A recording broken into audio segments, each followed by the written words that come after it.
During the past few weeks, we've spent most of our time here in the waters of Kiribati.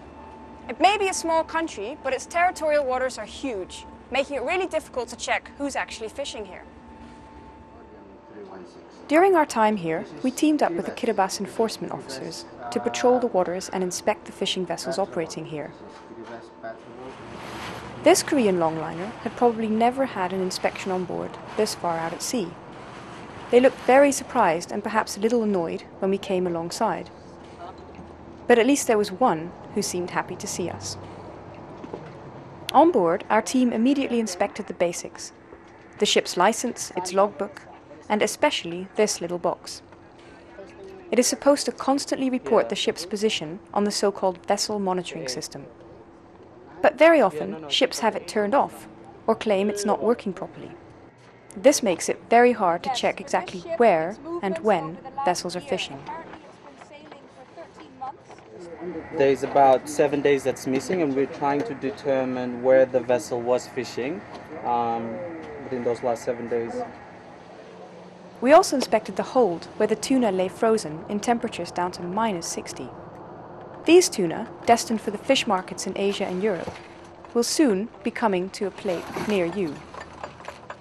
This vessel had been out at sea for 18 months, but was only half full.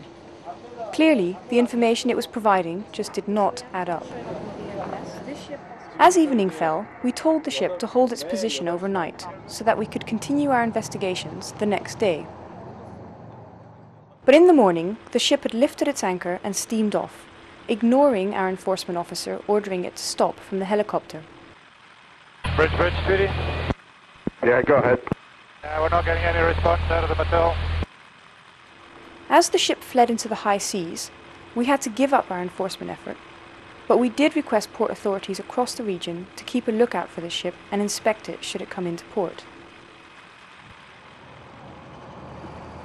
On other ships we boarded, there were similar gaps in information. This vessel seemed to have had its reporting system tampered with, as its certified sticker had come undone. While we were verifying the ship's information, evening set in again. But this time we decided to keep our team on board. What we're going to do is we're going to keep the ship in sight from the Esperanza, and in the meantime we'll have 4 of our crew stationed on the Shinyong to keep an eye on the ship. As the ship continued fishing into the night, we got an excellent opportunity to witness longlining firsthand.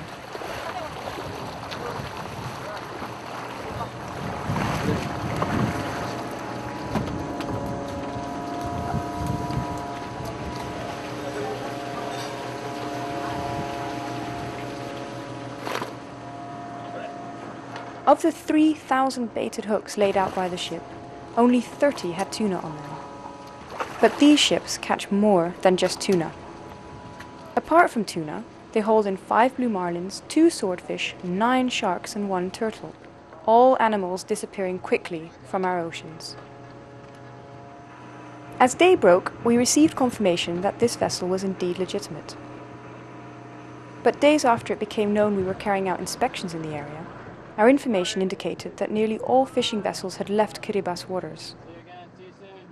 It makes you wonder what we would have found had we been able to inspect them all. We may not have arrested a pirate, but we've certainly proven a point. Better enforcement is clearly needed if we're ever going to properly manage the fisheries of the Pacific.